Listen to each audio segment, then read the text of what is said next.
Hello and welcome to a brand new episode of Hoffman's Hunting Heritage. I'm your host, Bill Hoffman, and this week's show, we've got something special for you, y'all. We got a swap cast with my good buddy, Jason Zamkowiak of the Traditional Bow Hunting and Wilderness Podcast.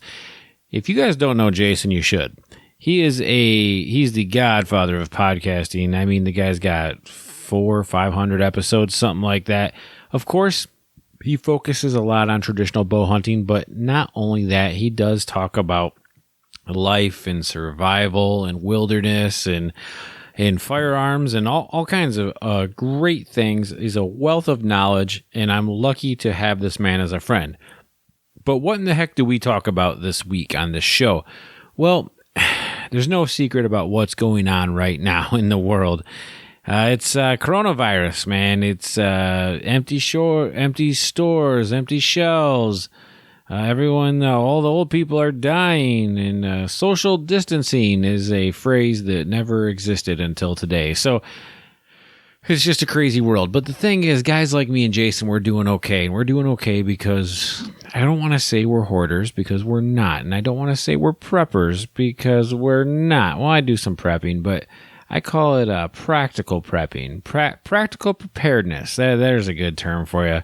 But so Jason and I just talk about some of the ways that we are prepared for situations like this, and some of our philosophies on everyday life, and what the way we approach the world and the way we approach situations like this may be different from you, but also how we can motivate you to change the way you're living. And doing so will cost you zero to little money.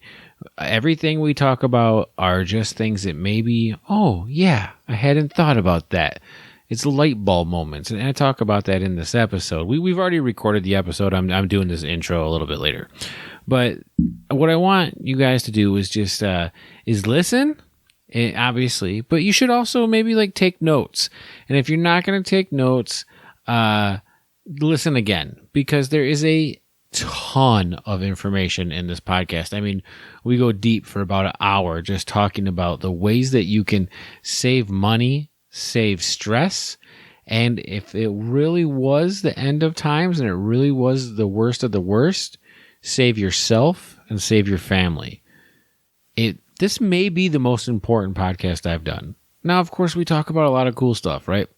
We talk about turkey hunting, and deer hunting, and archery, and cameras, and technology, and politics. But this one podcast, we talk about some pretty scary stuff.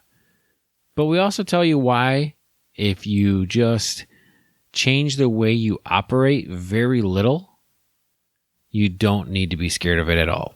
So anyway, I'm going to go ahead and hop off this introduction, going to bring Jason up on the phone here, and hope you guys really enjoy this episode, and I hope it makes you, really reevaluate the way you operate. Also, I really do hope it makes you get outside, because it's a wild place to be. Enjoy the show. Welcome to Hoffman's Hunting Heritage.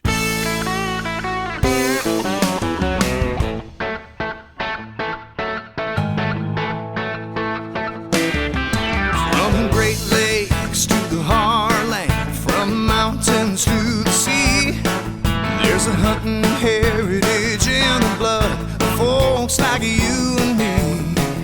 With rut and bucks and goblin struts, it's hunting that we love.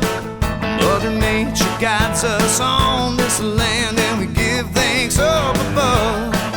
This hunting heritage is a bond that never fades away. We're your camo wearing family from across the USA. So fill your cup and listen up, y'all mean so much to me. It's time for the show, so go grab your bow. This is a wild place to be.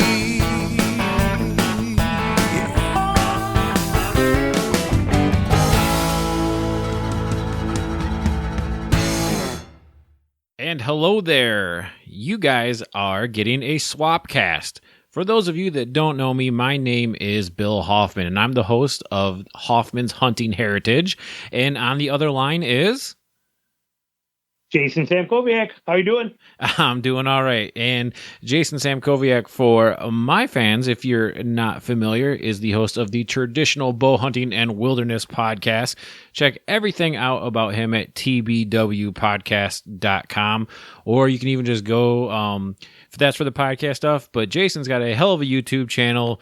It's just as strong as his podcast is. Just if you search in traditional bow hunting, he's going to come right up. But, Jason and I both have a lot in common, and we wanted to do a swapcast. And for those of you that don't know what a swapcast is, basically we're going to record one episode and release it on both shows with different intros and whatnot. But we're going to kind of talk back and forth, maybe not necessarily like an interview style. We're buddies in the real world as well, so we will interrupt each other and probably make fun of each other, and it is what it is. So, but I'm going to go ahead and let Jason tell you guys what we're going to talk about this episode mainly. Well, the whole goal, the whole concept of this came up with the coronavirus going on, and we were chatting back and forth on Facebook or Instagram, and about being prepared and getting on top of this, and the people running out of toilet paper and the store shelves being empty. And you know what? That stuff shouldn't affect anybody. And I think I put a post on there, said something about let it be a lesson, learn from this on the right way to live and not have to worry about these things anymore. And that was when you hit me up right there and said, hey, we need to do one together on this. And so that's how this came about, and here we are. Yeah, and as we're recording this, guys, just because we are in a world right now that seems to be rapidly changing every day. It's March 16th, 2020, so we're a day before St. Patrick's Day, and what has just happened here in Michigan, where Jason and I both live, is the governor has mandated pretty much everything closed. Bars, restaurants, gyms, clubs. My archery club shut down. Basically anywhere, movie theaters, anywhere where people congregate other than grocery stores or pharmacies is pretty much closed right now. Office spaces and workspaces and other stores are still open, but I don't know how long that's going to be. So that's kind of the climate we're in right now. And Jason mentioned it. He had posted something on Facebook talking about preparedness and self-sufficiency, and I hit him up. And so I think we're gonna talk about a bunch of different topics, maybe what he does, what I do different. Now, I haven't told Jason this yet, but I decided to call this topic, or this episode of mine, is practical prepping. And that's my idea, because I don't think I'm as hardcore as you, man. Yeah, well, I mean, it is a lifestyle, but I don't consider myself a prepper either. We just live the way my grandparents taught us. That's kind of my philosophy, and I don't know what I'm going to name it. Probably a bunch of ramblings from Bill Hoffman, but the concept is I think we're probably both way more in common and way more on the same approach as we think we are with this kind of stuff. I got a feeling, because like I said, we've talked quite a bit about a lot of these kind of things, but I also just heard, I was watching the news today. They're talking about within the next few days, they might make it down to where you cannot have gatherings more than 10 people. So that could cause even a lot more problems. Both of us have, side job. Well, yours is a side job in the wedding industry. Mine is full time. We've both lost a lot of business from that because of this thing. I mean, it's starting to affect everybody in every certain kind of way. But there's, when it comes to, how you get to live, there's ways around that this shouldn't be an issue. So I think we'll cover a lot of that today. But this thing is going to get worse before it gets better. Like you said, everything is cut down. Weddings can't even happen. The venues can't hold them. Every organization is shut down from everything that you want to do. And I heard also a rumor from friends of mine that live downstate, down a little south of you, down closer to the Detroit area over there, that Macomb County, they're talking about making it where at the grocery stores, they are going to limit it to like 2 to 10 people at a time allowed in a store. And you'd be long lines outside waiting. People get to go in, buy what they want, come out. When they come out, they go in, but no more than like 10 people allowed in the store at once. Yeah, I hadn't heard any of that. I know the 10 people thing is a CDC recommendation. Of course, remember, guys, the CDC only makes recommendations. They don't make law. They don't make policies. They don't. They make recommendations. They're like the Michigan DNR. They make recommendations, and then the NRC or someone else makes the laws. So that being said, I hope it doesn't come to that. again, that does seem kind of like overkill, but especially when we're dealing with what we're dealing with. Of course, neither one of us are scientists. For those of you listening to this on Jason's feed, a little bit about me real quick, because I am a law enforcement officer. I've worn a badge for a living for the last 15 years. I'm also a outdoors action adventure and dystopian writer. So I write books about this stuff. So I wrote a lot of books that I never thought I'd have to like see things that I was writing actually happening, and they are, which is kind of crazy. But and then I work in the wedding industry as an officiant. It's nuts. Luckily, Jason was talking about the economic impact that this is having on him as a photographer. Luckily, that's not really coming into play for me because weddings are fun money for me. But I think after hearing this episode and what we're really going to dive into, we're going to give you some tips and tricks and strategies that we use to lessen that economic impact and make you more self-sufficient. And again, these are things that anyone can do. You don't have to have $1 million. You don't have to dig a goddamn bunker in the ground. You can just, help protect you and your family from economic troubles, as well as stuff as simple as like stocking the pantry. So where do we start this, Jay? We'll start that in one sec. I just also, because like I said, I didn't get to do the intro about you. You covered a lot of it, but and pretty much all my guys and everybody on my show that listens to this know who you are. We've talked about your books. We've talked about you many times on there, your Twins of Prey series, all the stuff that you have out there. You've pretty much, what are you up to? 13 books, I think you got out there now? 13 books you have? Well, 16. Right? 16, but who's counting?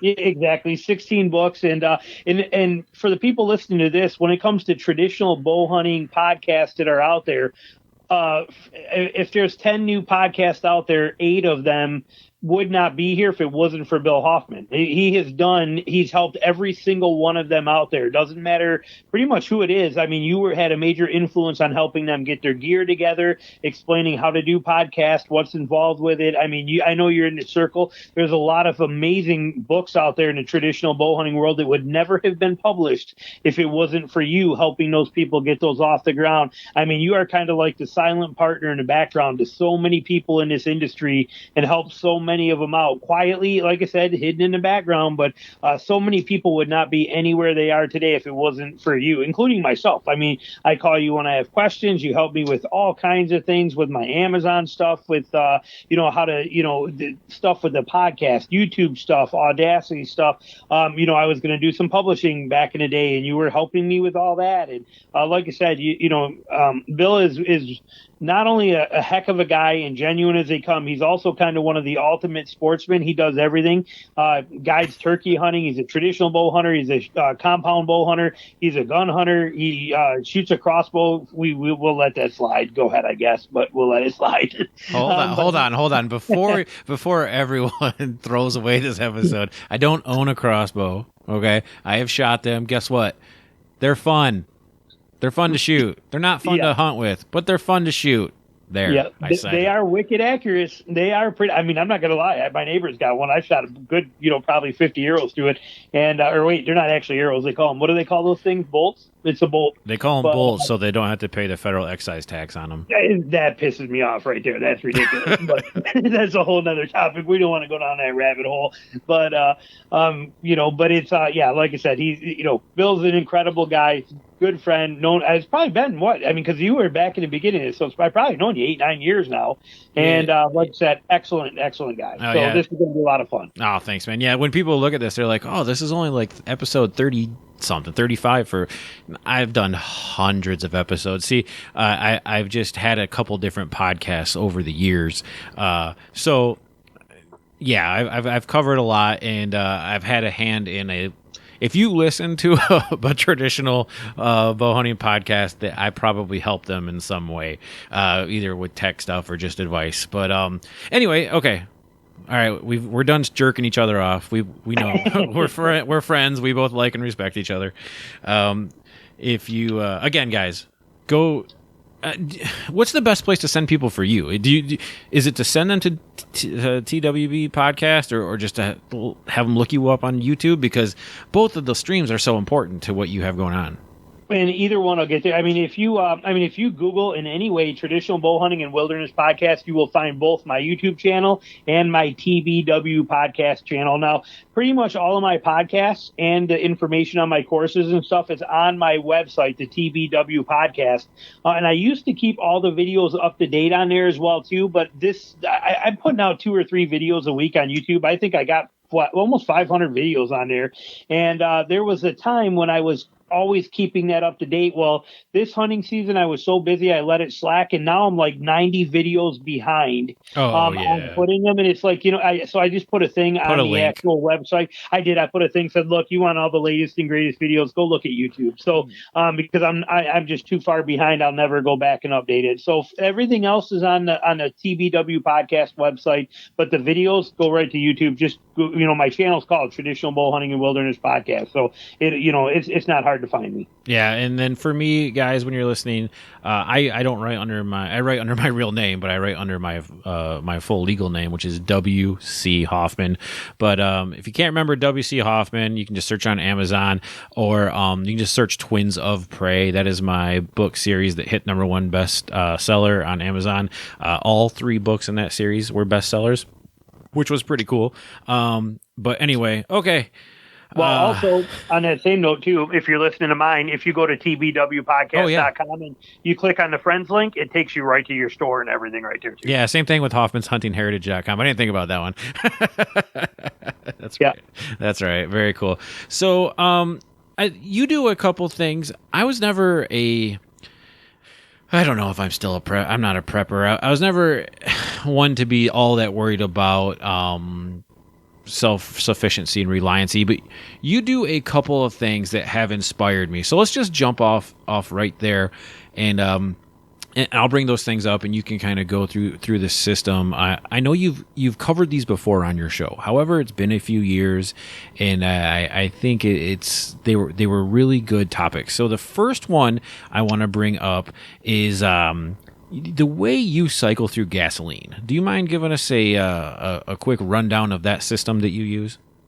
It's because gas doesn't have a very good shelf life. And especially now it's even harder for me because one of my, I got a diesel. So that makes I didn't even think about that. Yeah, your new truck's diesel. Yeah, but I mean, I still got the Renegade. We still got Bella's Compass. So we got cars that are running on gas, and I got 4-wheelers and the tractor and all that stuff to use it in. But with gas, it's always good to have gas on hand. Now, I've tried everything in the numbering system and trying them by months of the year. None of that works. So what I do is I always have, like right now I have 8 gas cans, 8 race jugs, and then some of them are race jugs. If you can buy the race jugs, get those. They're way better, okay? Because it's new compliance on the gas cans that's been out for the last 10 years. It's pure misery trying to get those spouts to work. And you can buy a race jug gas can. They don't sell them as gas cans anymore. They sell them as like liquid containers, but they're still a race jug gas can in a 6-gallon form, and they're like $30 on Amazon. And they say like VP Racing on them and things like that. But those are the best ones to get. They got a nice rubber hose on them, and they'll even work on your cars with some of these weird gizmos, and you don't have to use that funky funnel all the time. So get the race cans if you're buying new ones. But I have 8 gas cans in my garage, and they have a piece of duct tape on them, and on that piece of duct tape is a number. So I have 1 through 8. And what I do is I have them, let's say you fill them all at once right now, and you label them 1 through 8, put them in your garage somewhere, and then you take from the left or from the right. Every month, you're going to take one of those gas cans, pour it into your car or whatever you got, and empty it out, and then go up to the gas station and fill that can, and then put it on the left. Okay, the reason to have the numbers are on there, okay, it just kind of, you'll see this transition of the numbers. So if something happens and they do get knocked out of whack, you already have kind of a format that you can put them back in. Even though your numbers will eventually be no longer 1, 2, 3, 4, 5, 6, 7, 8. They'll end up being like 3, 4, 5, 6, 7, 8, 1, 2, 3. It'll get out of whack, but it's pretty easy to see how it is. So that's why you number them. But you basically put them in a row somewhere, wherever you're going to store them at, and every month you're going to take one of those 5-gallon cans, use it, go refill it, and put it on the left. And that way you're always, and every single month you do this, that way you always have 8 full gas cans, and you always have it fresh gas. And it's something you're going to use anyway. Right. Yep. it's not like, some people think of like the prepping thing as the end of the world, the apocalypse, the worst case disaster. No, it doesn't have to be a worst case, because you're going to fill your damn lawnmower. You're going to fill everything. You're going to use gas. And a lot of people don't realize the difference between winter mix and summer mix. The gas companies, they change what's in the gas depending on the time of the year because of emissions controls and a bunch of other reasons. But this is not costing you. The only thing this costs you is the gas cans. Right, and it's a little bit of a nuisance each month to grab a can and pour it in your car, especially, like I said, if you got to use that funnel that's built into your car and things like that. But on the same note, if you're doing that regularly and you don't want to keep pulling that funnel out of your storage area where your spare tire is or anything like that too, you can go up to the dealership, or if you got a Dodge, for example, go up to your Dodge dealer and tell them, hey, I need one more of these funnels. They charge you like $2 for one. And now you got it. You just leave it hanging in your garage. You don't even got to get into your car to get it. It's always right there and ready. Oh yeah, so does your car have like an exterior funnel or something that has to? You can't just use like a regular like funnel you'd use to like change your oil with? Correct. A lot of the cars today have a locking, they're like yeah. And they have that locking drop plate in them, and the funnels are designed to release the lock to let those in there. So a lot of times a regular funnel won't work on a lot of new cars. You have to use their supplied funnel that they have in the jack kit. So having that, but like I said, go up and grab an extra one of those so you can leave the one in your car in case you ever do run out of gas and need it. But get another one from the dealer. Like I said, they're like $2. They're nothing to get them, and just leave it hanging in your garage. It's just quick and easy to do that all the time. Again, it's going to cost you however many gas cans you want. So here's the difference between you and me is I run 5. I roll 5. Right. Not 8, but always have gas. Neighbors always know I have gas, which is kind of annoying sometimes. but it's nice. They help you cycle through it sometimes. And sometimes it's easier to go over and fill it. I do the same thing with mine. If I happen to go out there, because I try to not put it in my car, because putting it in a car is kind of a pain in the butt again for me to have to deal with that. And so it's so much easier, to each month I make sure my 4-wheeler is topped off, my tractor's topped off, my bow fishing boat's topped off, this stuff. And then if I see my neighbor outside, it's like, hey, I got 2 gallons of gas here. I'm getting ready to go refill it. You got something you need it in? Sure. Put it in my lawnmower, that kind of thing. So it's just easy there's nothing to it, getting rid of it and recycling it. All right. That's great. So I brought up something. I mean, I have a couple more things on my list here that I think I know that you do, but why don't you bring up a topic for us to hit on, something that we do as far as being prepared? For sure. And I mean, it's not hard. I mean, to be prepared, you basically need a Faraday cage, a tin foil hat. You need an extra 500,000 rounds of ammo, 2 grenade launchers, and 7 gas masks. If you have that, and some beans in a 55-gallon drum right next to the 55 gallons of corn, and then some flour. You got that, you're good. You got nothing to worry about. Yeah, fertilizer, fuel oil, and a rider truck. Exactly. Yeah, but in reality, like I said, I don't think of it as prepping. See, in my opinion, this is how our grandparents lived. They had been through things that we'll never understand, and so they learned that this stuff is important. So there are things that I think should be on hand. Like for example, you covered the gas one. That's a fantastic one. Next one that people overlook all the time. Nothing cracks me up more, even on your gas line. Or when you're talking about gas, I love it when I see a guy with an 8,500 watt generator and he's got 1 5-gallon gas can, and he thinks that's going to survive him through anything. That's going to last for about 2 hours, So understand what, know a little bit about what you're getting into. So with the gas cans, it's important to have some. One piece of equipment I think nobody knows about when it comes to power, because in my opinion, food, water, and power and heat are the main things that you need to have. Security also in there if times get really bad, things like that. I'm all for that. But your basic essentials, one thing that a lot of people don't know about or think about is an inverter. You can buy we have 3 of them here. Like the latest one I bought was a Cobra, but you can get it on Amazon for like $35, but it's a 800 watt inverter for your car. It weighs next to nothing. It's about the size of, I don't know, it's about the size of an iPad, just a little thicker. But what it is so let's say you run out of power.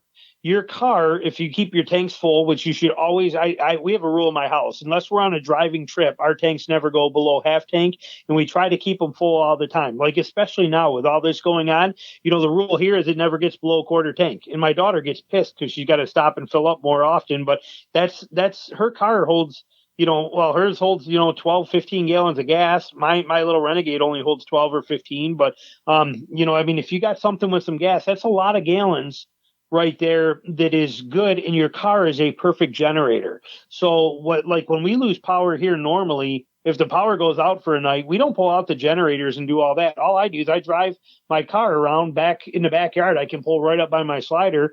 I pull my car right there, and then I hook up this 800-watt Cobra. I just clamp it right to my car battery, pop the hood, clamp it to the car battery, and then I can run 2 extension cords off of that. Plus, I can fan out from those extension cords if I want to other things. But this way we can, we just plug in. It takes me, if the power goes out, it takes me 2 minutes to be up and running again with TV, lights, and fridge going and all that kind of stuff.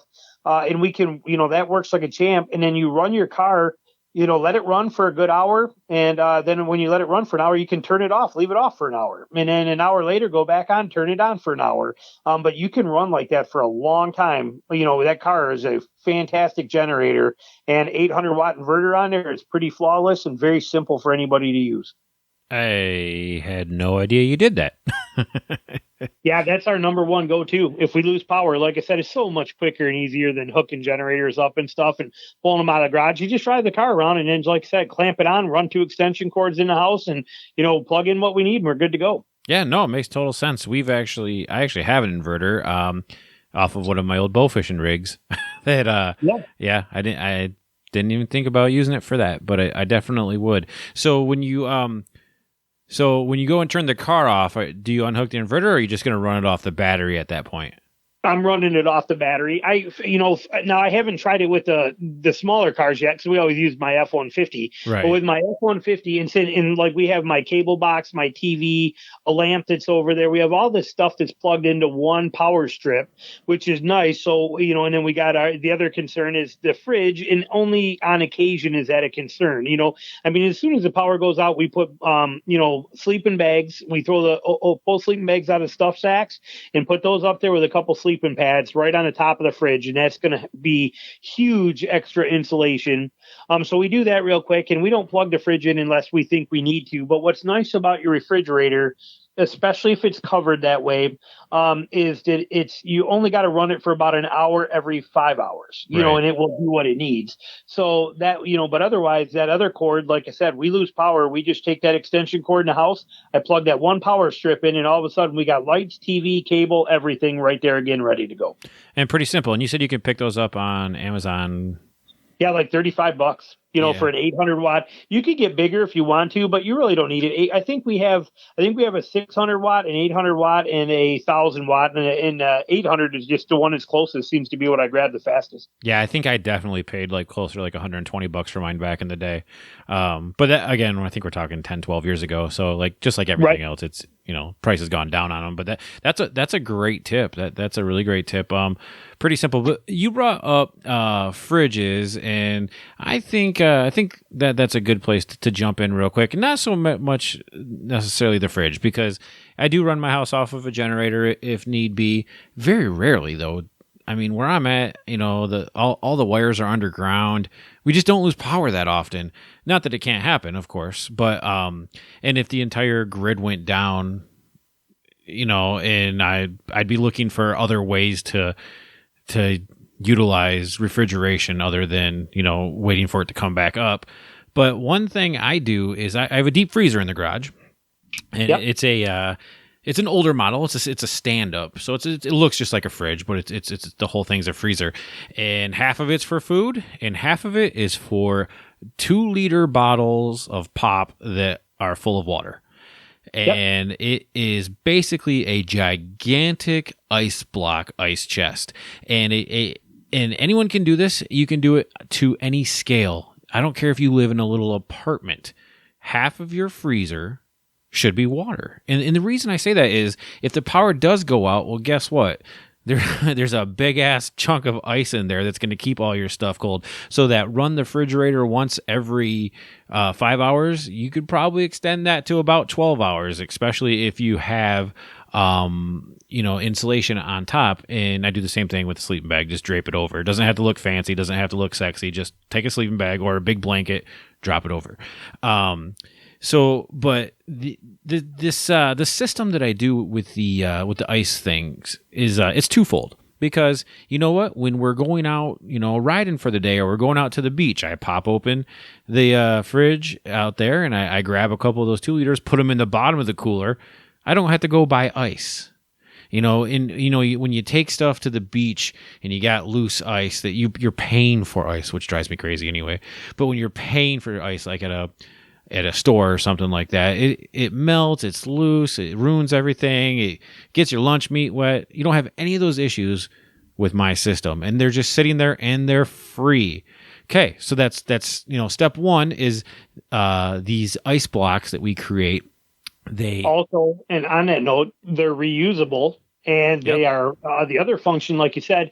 Not only are they good for your coolers and for stuff like that too, because we do the same thing. We don't drink much pop anymore, so now we haven't been using 2 liters or anything like that very often, but we used to. But now for the price, like you said, where you go to a store and you buy a bag of ice for like $4, for that $4 you can buy a 24 pack of 16.9 ounce water bottles. And I take those and I freeze them, and I'm constantly we do the same thing. So if I want to throw them in my cooler, because I travel for work all the time, so in my cooler, I throw 4 of those 16-ounce water bottles frozen in there. I throw my sandwiches and everything I need for the next day and a half in there. And as I'm going throughout the day, I'm drinking those water bottles as well, too, as they melt. So it gives me good, fresh, cold water, even in the summertime, as they melt out. I stick one in my camera bag, and it'll take, half a day for it to melt. So anytime I want it, it's ice cold, which is beautiful, so you get that benefit, but they're reusable too. So when you're done with your picnic trip or whatever it is, you can put them back in the freezer and refreeze them again, which is just a beautiful thing. So instead of spending $4 every weekend for ice that you got to dump out, deal with, and then like you said, all the things that you're talking about, there's no water that comes out of these. There's a little bit of sweat, but everything stays nice in there. And then when you get home, you just dump that cooler of bottles right back in your freezer, let them refreeze, and use them again. Exactly. Yep. That's what I was going to say. There's threefold. It keeps your fridge cold. It'll keep your coolers cold when you take them out, and you always have an emergency supply of water. And for me, that's a hell of a lot of water, because it's a half of a stand-up chest freezer, depending on how many deer I shoot that year.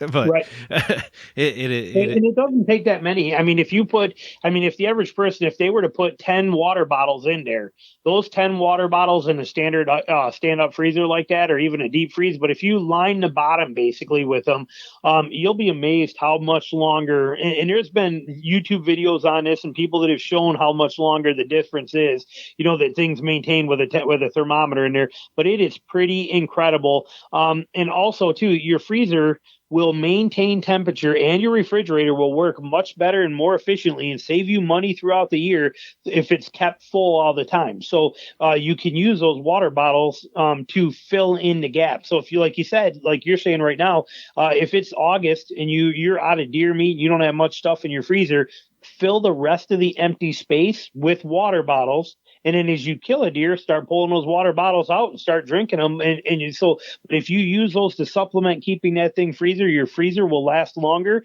It will cost you half as much money as it normally does to run it for the year. And you have all the benefits that you're talking about. But wait, Jason, being prepared and doing all this in advance is expensive. I can't afford it. Right. Yeah, we just spent $4 to do this for the entire year when everybody else has spent, $250 on ice and BS stuff like that throughout the year. Well, not only that, but how much do you think a case of water is going for right now? That's a good question. I haven't bought any. I got I think I got 55 cases of water stashed in my crawl space down there that we always keep down there and we rotate through. So I don't know. So let's talk about that for a minute, because there's so far we've agreed on everything, and it's not that I disagree with you on the crawl space water. The fact I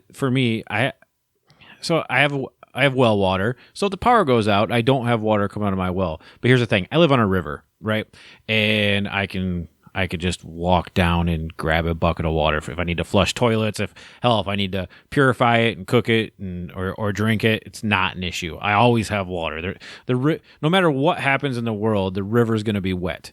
But Jason doesn't necessarily have that too close to him, so he does a lot with the bottled water, which is also more of a convenience thing. But I'll let you. So why do you have so much bottled water? Well, I am on a well here also, and I do have 2 generators. Not that I have never bought a generator to use for emergency purposes. No, they're for bow fishing boats. Yeah, I got one for my bow fishing boat, and then I got one for my camper. So I do have 2 generators here that would run my pump and do whatever I need to. So I'm okay there. But we, the bottled water again is got so many different uses for it. And what we do is usually, again, we live by the rule of store what you eat and eat what you store and just have a lot of it, and it saves so much money. And same with the water. So when we go to the store, I don't just buy 1 case of water. If I'm going there, I'll buy 3 cases of water. And then what we do is when we get home, my crawl space is very easy to access. And right there next to the door of it, I mean, if you like in my crawl space, there's 2 rows of cases of water stacked 3 or 4 high. And I go down there and I put 3 in and I take, 3 out and I stack those 3 in our sunroom. And that's where we grab our water from. And this way they're always in rotation.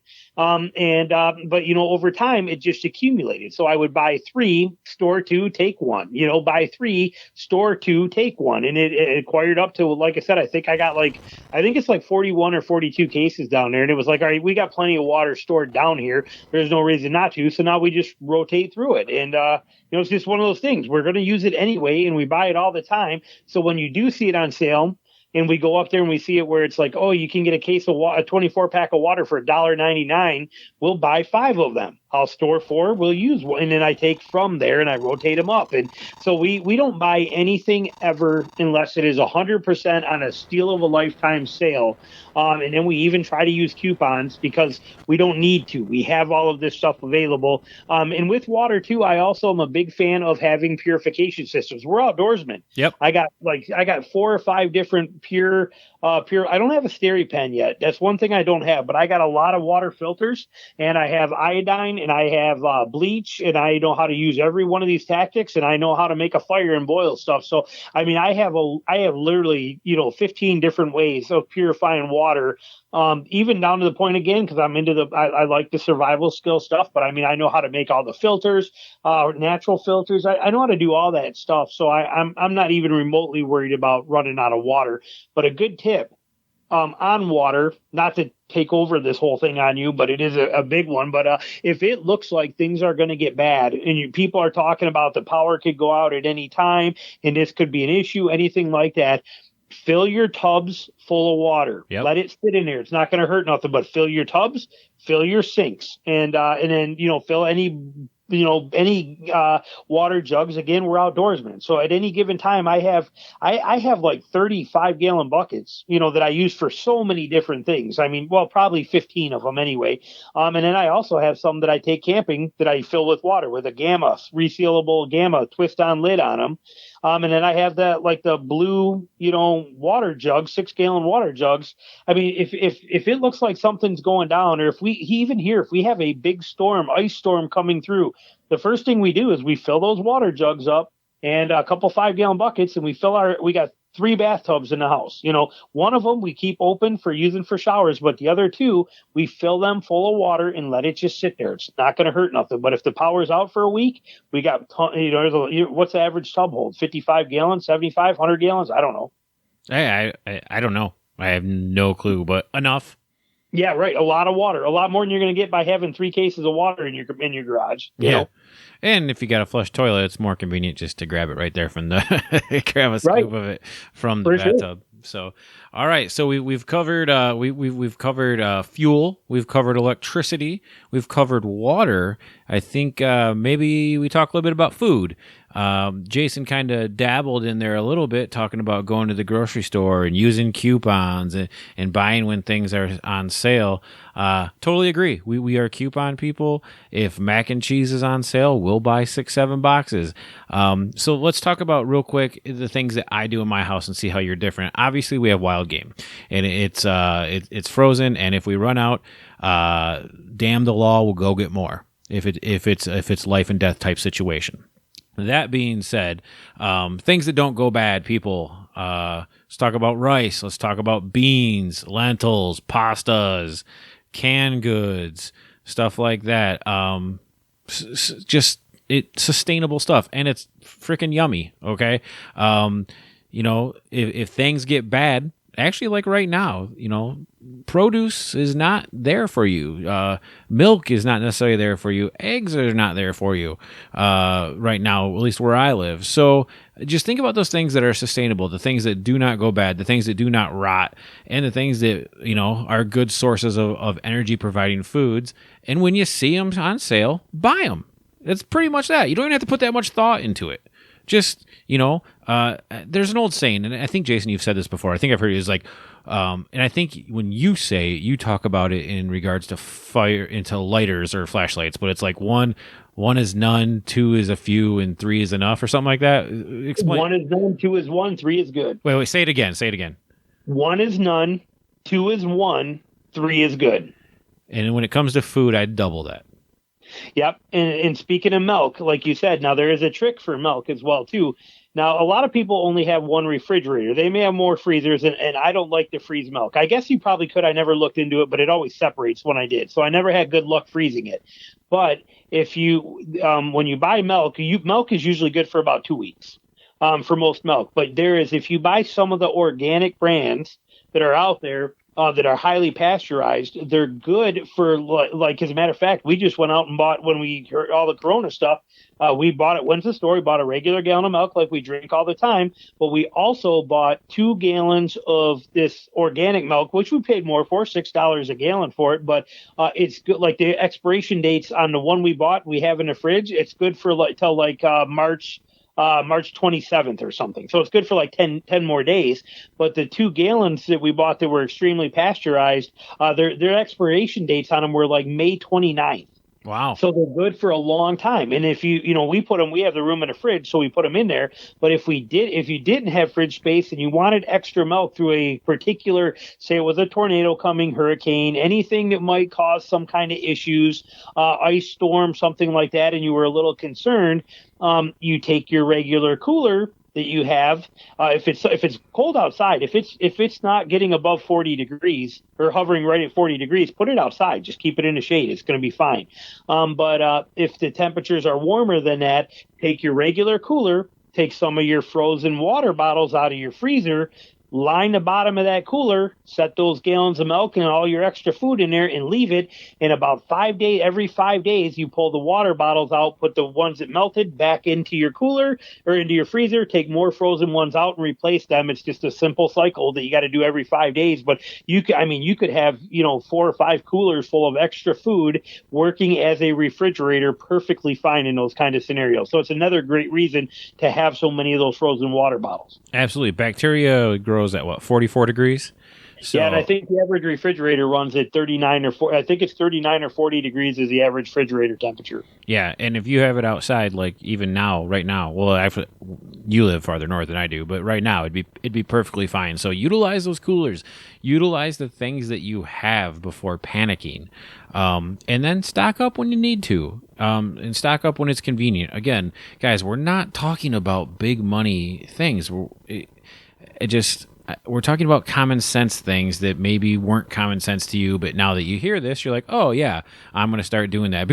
And here's why. I was that guy. 5 years ago listening to Jason talk about rotating gas cans, and it was like a friggin' light bulb in my life. It just went off, and I was like, this dude's, I'll stroke you a little bit. This dude's a genius, but here's the thing. It's a doable system. Nothing we've talked about in this episode, Jay, is not doable for 100% of the people out there. I don't care if you're a millionaire. I don't care if you're a waitress down at Applebee's. everything we've talked about, you can afford to do. It's all free. None of anything we have or are going to talk about is, like you said, it's 100% free because you're going to use it all anyway. Every part of it will be used. Everything you're going to do with it is the stuff you're going to want to have anyway. And like I said, so there is no expense to it.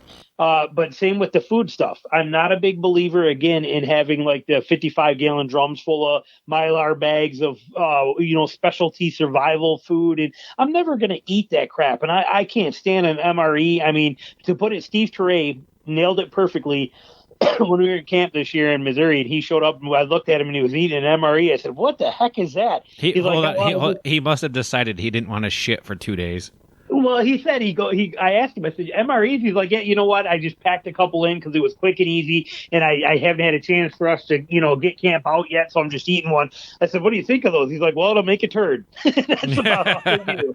It'll make a turd. We ain't going to see it for a while. Right. It's like, so I don't store any of that stuff.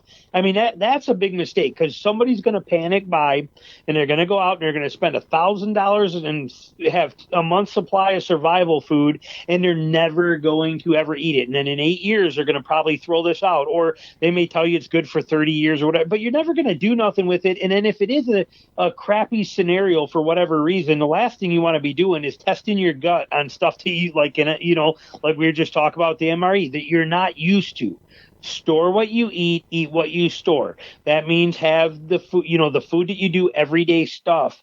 That's what you want. Staple items, pastas, macaroni and cheeses, baked beans, corn, green beans, veggie, anything that is canned, soups, sauces, any of this kind of stuff. There's no reason to only have 3 of them in your pantry. We have 2 pantries. We have our major kitchen pantry, and then we actually have our spare bedroom. We took that closet and put big metal racks in there, and we made it into a second pantry. So at any given time, we have 25 or 27 boxes of macaroni and cheese. We eat it once a week, once every 2 weeks, not super often. We eat it a lot when I have to cook. Easy, but we have it there. And like you said, we save more money than anybody else will because we only buy it when those 5 packs of Kraft macaroni and cheese are on sale, and you get them for like half price. And this happens like once a month. And that's when we go buy 5 or 10 boxes, and we rotate from the back pantry to the front pantry. It's really simple stuff to do. And it's all the things you eat already. I mean, how many people make spaghetti on a regular basis? There's no reason not to have 10 boxes of noodles if they're the kind you're using all the time. We can get them when they're on sale with a coupon. I'll bet, and being hunters, we eat I don't buy meat very often, and I know you don't either. But I mean, forget the meat aspect, but just the staple item food sources like that. I mean, I'll bet we save $5,000 over the average family. Because we buy it on sale, and we don't have to buy it until it's on sale. There is no have to go get this. We don't ever do that. We only go to the store when there's a sale, and we only buy what we want that's on sale. Yeah, I think between me, my wife and I, plus we have younger kids than you guys do, we do splurge. We do buy some things on a whim, more maybe than I'd actually like, but it happens, right? And we treat ourselves, I won't say quite often, but so I can't say we only buy stuff when it's on sale, but the thing is, we're in the position to do that. Maybe it's a dessert, or maybe it's a special dinner or whatnot, because every other night of the week, there's something in the pantry, there's something in the freezer. I did not have a great hunting season this year, but you know what? There's still meat in the freezer, and I've got a lot of friends that are in the, the outdoor lifestyle is me as well. So, but anyway, we're running up on 45 minutes here. Now Jay's episodes tend to take a little bit longer because he records them while he's driving, as most of you guys know. And his new microphone setup is bomb, by the way. It's great. But in my episodes are generally about 35 minutes. So we're going to bridge the gap here. We're going to reach out to about the hour thing. But that was one thing I wanted to bring up, is the sense of community. And Jason and I have not necessarily talked about this. We didn't plan this out. We kind of just said, well, I'll hit you with this topic, you hit me with that topic, and I'm sure he's got another one, so I don't want to dwell on this too much. But I want to tell you guys, once you are prepared to live a lifestyle of preparedness, of practicality, be a leader in your community. And what I mean like that is help the neighbors if you can. If it's, anytime you can. I have senior citizen neighbors next to me. You bet your ass I've been over there. They don't shovel their own sidewalks. They don't clear the snow on their own driveway. I do that. I get paid in very delicious brownies for that, so there is a plus side. But in times like this, for example, the coronavirus, it's deadly to older people right now, and they don't need to be going out. Check on them. Help them. Shop for them. Get what they need. Shop for them. Get what they need. Be a leader in your community. And if you're wearing camouflage while you do it, hell, that's all the better. But, it's not about hoarding. That's what I wanted to say. Prepping, preparedness. I know you've shot me down on the prepping word a couple times, but being prepared is not about hoarding. It's about being practical, making sense in what you do. But if you do it all in vain, it's not worth doing it. So if you've got a single mom down the street and she's struggling to put food on the table for those kids, be the light in someone's life in a dark time. And I don't know, Jay, maybe I'm going off on a rant here. Maybe my sense of duty here is coming out. But, I wrote this earlier today, and then I saw someone made a meme of it, and I was like, they stole my idea. But let's think about this. Our grandparents were called to war. We have been called to our couches. This is not that bad. We will be okay. You and I will be perfectly fine. Yeah, it might suck economically, but in the long run, we're fine. Yep, I would agree with that completely. We can't necessarily say that for everyone that is part of our community. So if you see a chance, if you take some of the steps that me and Jason are talking about, and you can help someone, you should. That's all. Okay, I've said my piece. I guess I ranted. I didn't leave you much room to talk about that. But do you disagree? Do you agree? I agree completely. Give you a perfect example. And that stuff should happen neighborly anyway. But even my neighbor down here, we had a storm that came through 2 years ago, and they were talking about 60 miles an hour wind and possible tornadoes, and that's not common for here. And I was a little concerned about stuff, and I was getting ready. I was in my truck and getting ready to go up to Home Depot, and I was going to go buy some plywood. So I had it in case I had to board up any windows, or if something broke or a roof leak or something like that. I happened to be driving by, and my neighbor was standing out there, and he said to me, where are you going? I said, I'm going to Home Depot. I want to make sure I got 4 more tarps, and I want to get some, so in case I have to do anything, tree falls on my house, I need some repair stuff. He said, don't worry about it. He said, I already have that. He's like, I got, I have 25 sheets of plywood back in the barn that are there, and I got more tarps than I know what to do with for the gardens. I got anything you need for that. Don't worry about it at all. It was like, awesome, that kind of thing. And then he was asking, like, the one thing I don't have is we don't have water. I'm like, I got tons of water. Don't worry about water at all on that or anything. And he's like, okay, well, we're actually going to be leaving and going down on Sunday to go check on my mom downstate, and we won't be back for 2 days. I'm like, don't worry, your house is covered. Nobody will be near it. I'll watch it. Anything happens to it, I'm there. He's like, great, here's my garage door opener. If something happens, power goes out, check my furnace pilot, anything you need to, this is how people should live. And this is the way it should be. So I am 100% with you. Teach skills to people that need them, show them what you're capable of so they can use those resources, and they're going to have resources and skill sets that you don't. You can make a community better for it. We have a nurse that lives at our subdivision only has 5 houses in a mile-long stretch, but the one at the very end, she is a nurse. It's nice to know we have a nurse right there. We have another one that knows how to weld, and he welds aluminum, and he welds steel, and he welds. There are skills in your neighborhood that many people that you may not even be aware of that are gold for them to be able to bring to the table. So having that community interaction so they know what you're capable of, and you know what they're capable of is a gold mine. Everybody that lives around me knows what I have, what I can do, how I can benefit them. And I know what they have and what they can do and how they benefit me. And that seems to be a lost art these days. And if you can get that back, it's a good thing. Yeah, you're just making me. I just did a self-reliance check on my neighborhood. Let me think. I've got a dentist next door. I've got a nurse across the street. Next to the nurse, I have a state trooper. And 3 houses down, I got the chief of police. Yeah. Don't break in our houses. You're going to get jacked up. Right, exactly. And it's funny how that stuff works, and, they'll come over and they'll, like my neighbor that's directly across from me. Hey, we just went out shooting today and we ended up shooting way more 9mm ammo than we thought we did. And can I borrow a couple boxes till I get a chance to get to the store and get some more? I just don't like not having, ammo for my gun here while I'm at the house. You bet you can. Here, take these, And, it's that kind of stuff, that community take care of each other is a gold mine thing. Even something as simple as that. He's like, I have one gun. And I now have no bullets for it. I don't feel comfortable. Help me. Here it is. Cakewalk. Easy. Take care of each other. It's a huge benefit. Yep. And all right. So everything we've talked about again. Well, we missed one. We did miss one big one. We missed. I've got one. You've got one. All right. So you go ahead. Okay. Big one that I want to talk about is heat. It's probably the one that's most overlooked. That's a good one. I did not think about that at all. We do not live in a time of wood stoves and fireplaces that burn wood anymore. Those days have come and gone for most people. And if you do have either of those options, you did it right.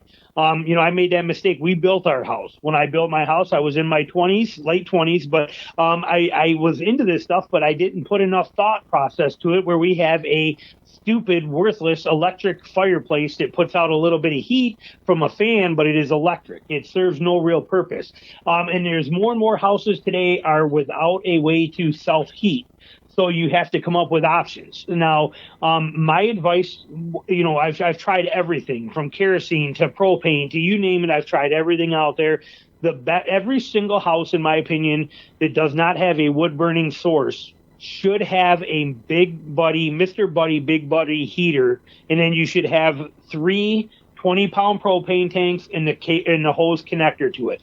And one of those tanks can be the one that's on your barbecue too, because that works just as fine also.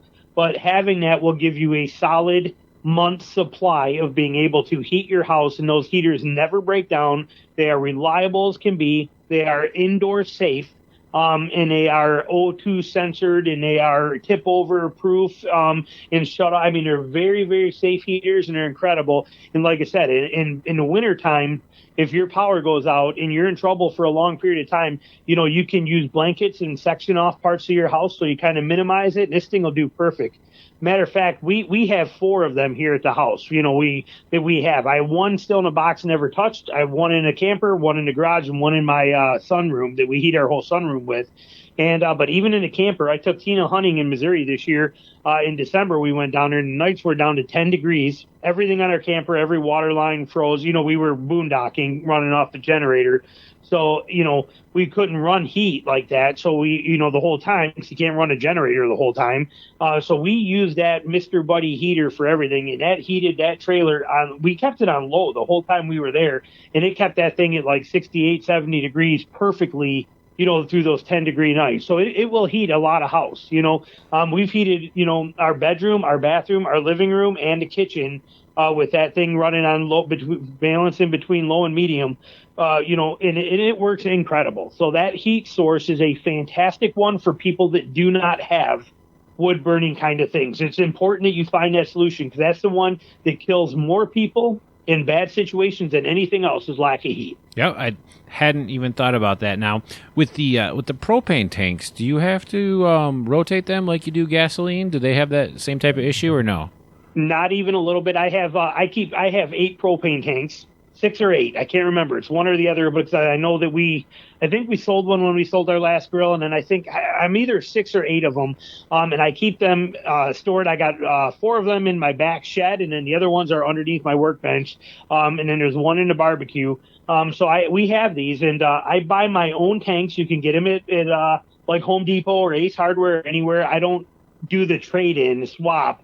I just buy my own tanks, and I don't remember what they are. I haven't bought one in many years, but So I buy the tank and then you go get it filled. But some of these ones, I mean, my God, I've had them under there for 4 or 5 years and then plugged them into the barbecue and they work just fine. Good so I don't go. think propane goes bad. Yeah. Yeah, it makes sense. I mean, I just wasn't sure. So, okay. So we have covered water. We've covered electricity. We've covered we covered food. We covered the fridge stuff. We covered being a good member, being a good neighbor, community. We didn't really cover security, and I'm okay with that. And here's the reason why. Yeah. Both of us have done multiple episodes on home security. Both of us have done multiple episodes on knives and guns and blah, blah, blah. Go find those episodes, guys. Yeah, and if you're not a gun guy and you don't want to get into any of that kind of stuff, many people aren't out there, especially in today's society where it's almost like taboo to have a gun, these people, and that's fine. But if you don't want to, at the very least, just go buy yourself 4 or 5 bottles of bear spray. You can get them at like Walmart and Dunham's and any sporting goods store for like $30 a bottle. And the ones that are designed for bear are a fogger. And that's what you want. So you're not trying to hit somebody in the eyes with a little pea stream. What happens with these foggers is if somebody were to break into your house in the middle of the night and they're coming down there, you spray this down a hallway and it will make it where nothing can come through that hallway for a solid 10 minutes. They will not be able to penetrate through that fog. And it gives you time to be able to, even if you're just grabbing a baseball bat or you're just sneaking out a window or whatever you're doing, but those bear sprays will shut down anybody anywhere like that with that fog, and that fog shoots like 20 something feet. It's vicious. Me and Tina took a bear spray that was expired one time. We were outside. We're like, hey, let's just shoot this off and test with it as we always do, and so it's good to learn this stuff. And we had an expired one, so we shot this thing out there and it was perfect and we were having a ball. And then we were all done, and all of a sudden the wind switched around and came back. The next thing you know, me and her were in the driveway rolling around on the ground crying, because we were both lit up with it. It was pretty brutal. I've never heard a story of someone testing bear spray and not had it go bad. Yeah, no, it's like I said, but in a house you don't have the wind to deal with, so It's directional. But you're not going to want to hang around there either, but it will stop somebody from getting to you, and it will get them out of there. And if you hit them with it, like I said, pepper sprays, I don't know too much about pepper sprays, but those bear sprays, that fogger, the pressure, they come out hardcore, and they are a fog, and it sticks, and it lingers, and it is designed to stop bears, and it's going to, I don't know of anybody that's ever made it through bear spray and kept coming. No. I don't think it's that big of an issue. So, and they're dirt cheap. Yeah, $6, $7, $8 maybe. Well, the bear sprays are about $40, but okay. You get. Like the can, the big can ones, yeah. Yeah, and you get 3 of them. Put one at each end of your house, and they're right there. Have one in your bedroom, one in your living room, one in your kitchen, and or whatever. And just have them there. And if you need them, they're right there and easy to get to. And what it does is it buys you time to figure out what your next move is. Whether that move is attack or retreat or whatever it is, it gives you that time to figure out what it is. And they're also, whoever you hit with it is pretty disabled and can't see and they can't breathe, and they're usually rolling around on the ground. So it lets you figure out what your next steps are. And I would much rather shoot somebody. I mean, we have them here, even though we're a big gun family. We still have pepper sprays all over our house, bear sprays. And I'll shoot somebody with bear spray in the second flat without thinking about it, just for knocking on the door the wrong way, where I'm not going to do that with a gun. With a gun, it's got to be very serious, very life threatening. And even then you worry, maybe it's, one of the kids' friends that came in, or a drunk neighbor, or you never know. And there's so many horror stories of that. Well, you know what? If I hit them with pepper spray or bear spray, I can sort that out later. I don't second guess nothing. Good point. They show up, you blast them, they're down, and then I can figure the situation out. Where if you do that with a gun, that might be the worst thing you ever did, and you might regret it the rest of your life. So, something to think about anyway. It's a good alternative. All right, so heat was your, I don't know if it was your final one, but that was a big one for you. I just wanted to wrap up real quick on something I know we both do, and I'll ask you this. Do you guys eat a lot of onions in your house? We do not. Now, I should say I don't. I can't stand onions, but really? They love them. Yeah, but I'm not an onion guy. Okay. I don't know how to cook. I eat them in my burgers, and it's like I know it instantly. I don't know how to cook without onions. Okay. I everything. I put onions in my friggin' cereal. So, and how many onions have I bought this year? If you had to take a wild guess. Well, if you're putting them in your cereal, I'm gonna say probably 200. I haven't bought a single onion all year. And growing them? Yeah, guys, get out and garden. It's so easy. It's so cheap.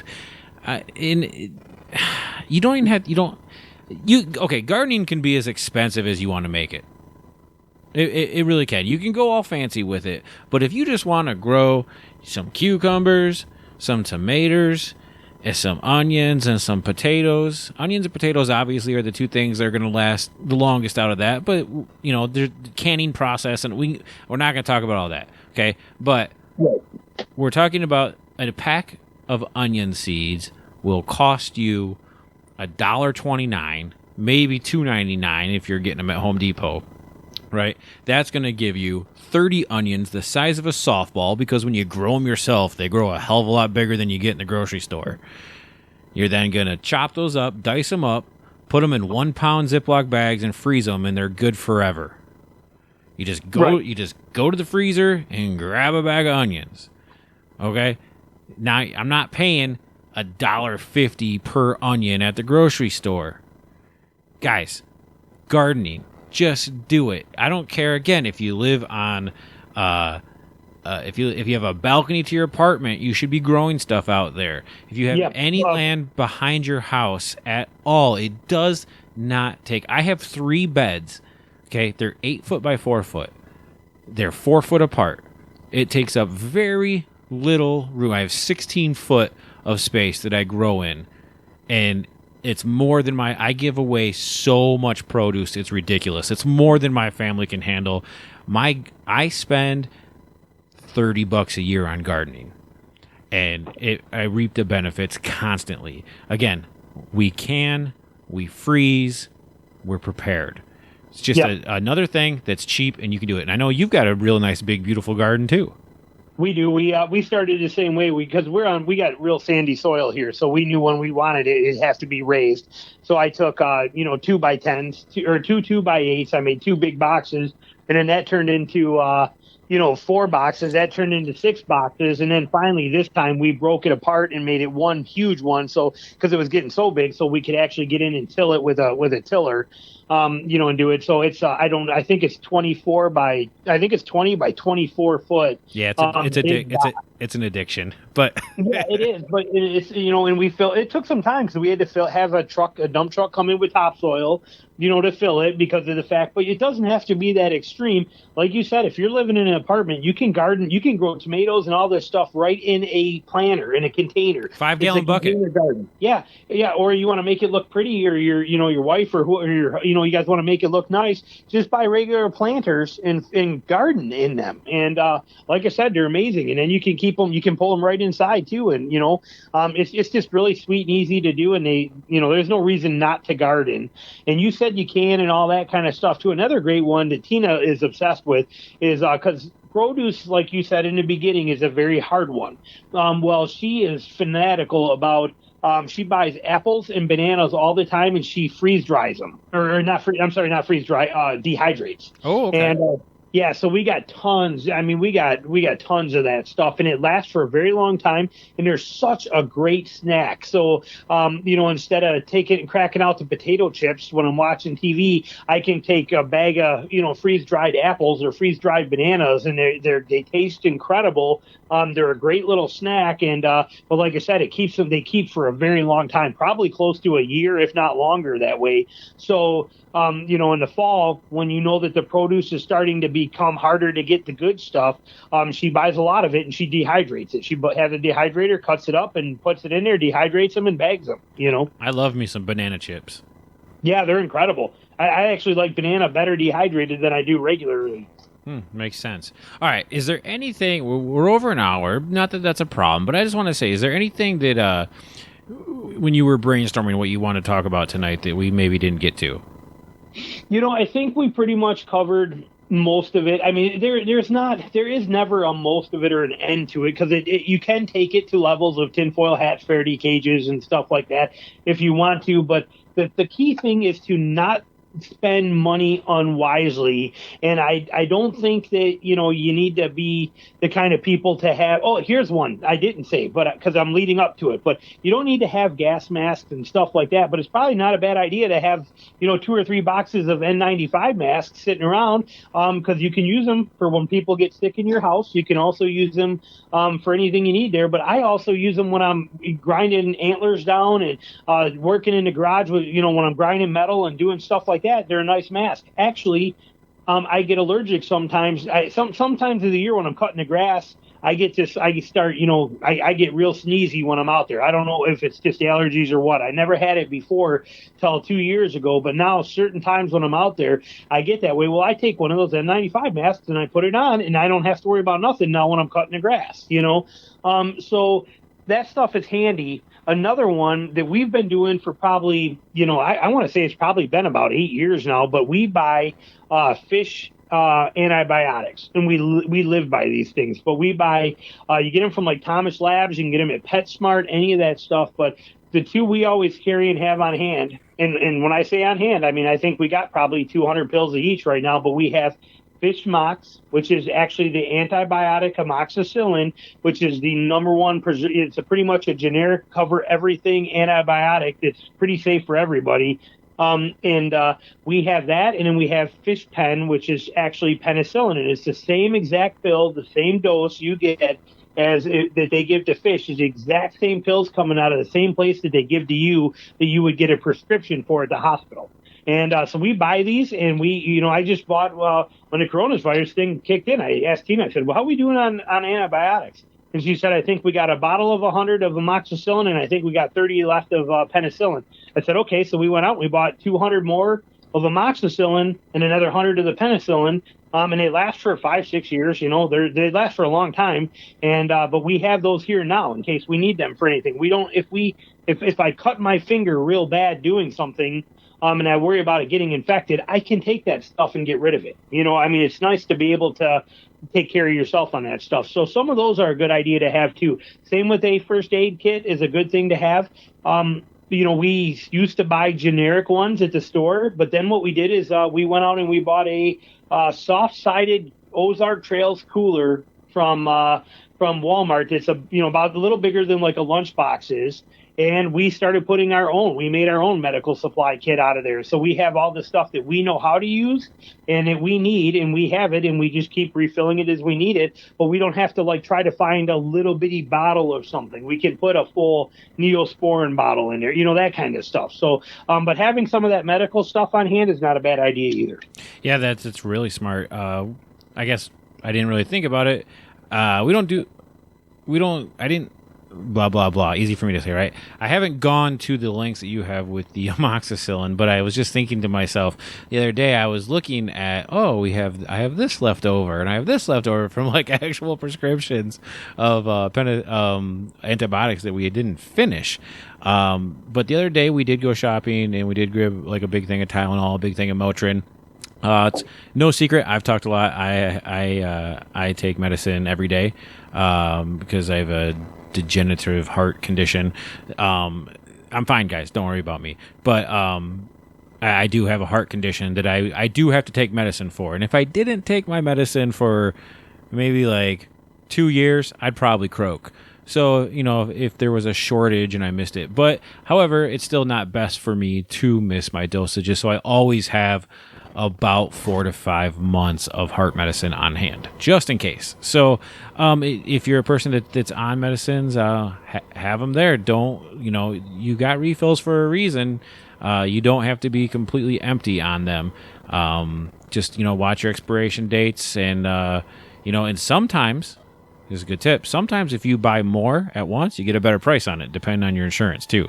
So, if you can buy 6, sometimes you can buy 3 months worth for the same price as 1 month because they consider it buying in bulk. So it's something to ask. Just ask your pharmacist. And if your doctor needs to rewrite the prescription, whatnot, that's stuff you can have happen. So, wow. Yeah. We packed and actually one more. Okay, let's go. Made me think of. Sorry, okay. And we got to stop that because it could keep going for I know. hours. Well, there's no end. But the other one too, both my wife and my daughter wear contacts, And, it's funny because, it's a good idea to make sure you have glasses as well, too.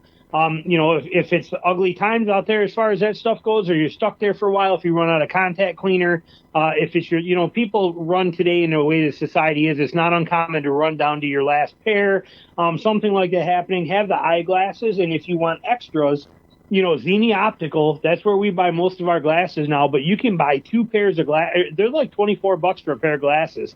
And in your prescription, we've bought probably, I don't know, maybe 30 pairs over the years there. And both my wife and my daughter say they work fantastic and the prescriptions are spot on and they do awesome. So, but it's always good to have spares of that kind of stuff. Anything that's just going to make your life that you use on your day-to-day basis, you want to have it, and have spares. Remember, 1 is none, 2 is 1, 3 is good. Oh, you backtracking piece. I was just getting ready to bring that up. I also was like, what is he going to talk about tampons?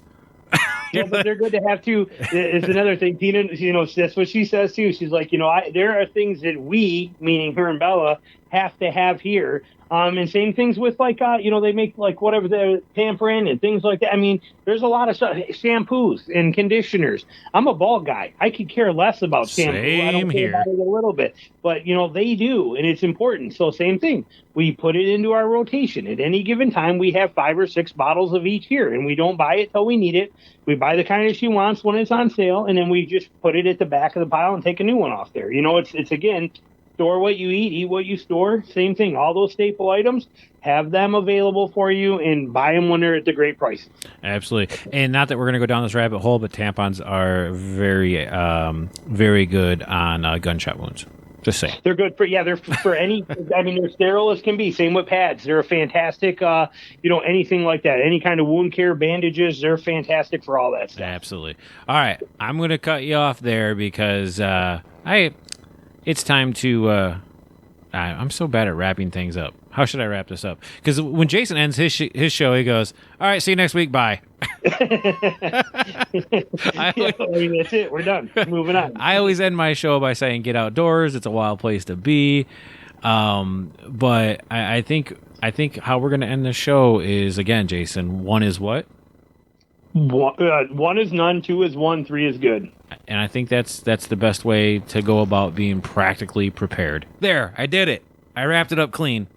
I like it. And I'm just going to go ahead and say, all right, guys, we'll see you next week. Bye. All right. Again, guys, Traditional Bow Hunting Wilderness Podcast, twbpodcast.com. All kinds of great information there. He did hint a little bit about his courses. He has 2 courses. One is the ultimate, the end-all, be-all, the best whitetail hunting course that's ever been made and ever will be made. I highly endorse it. I paid my own money for it, even though we're friends. It is fantastic, and it's constantly being updated. It'll make you a better hunter. Check out his course. The second course is on buying big purchase items like cars, trucks, campers, stuff like that. Definitely hop in on that. It will save you thousands of dollars, and he will teach you to kill lots more deer. His name is Jason Samkoviak. He's a friend of mine. He should be a friend of yours. Thank you. And then as far as your stuff, now they know how to find you again with Hoffman's Hunting Heritage, and is on my friends tab, and then on the TBW podcast. But if they want to go directly to you, it's HoffmanHuntingHeritage.com.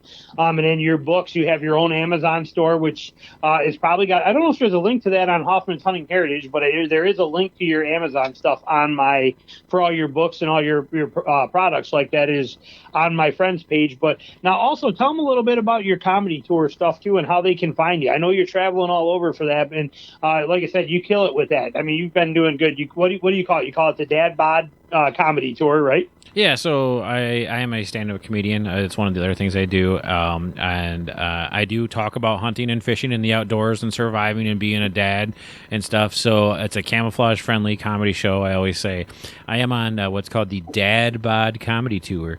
So rocking this Dad Bod here, and that's dadbodcomedy.com. We go all over the United States, been in Vegas and Florida and Myrtle Beach and mostly in the Midwest, but we do reach out and have jokes. We'll travel. So if you have a company Christmas party, a company picnic, if you're doing like a big Rocky Mountain Elk Foundation dinner, I come and do I speak at a lot of those, talk about hunting stories and mix comedy in there. Also, I play guitar, so I do some musical comedy. Just did a big, huge thing for the Michigan Bowhunters Association, did their yearly party. So, again, that's all through dadbodcomedy.com.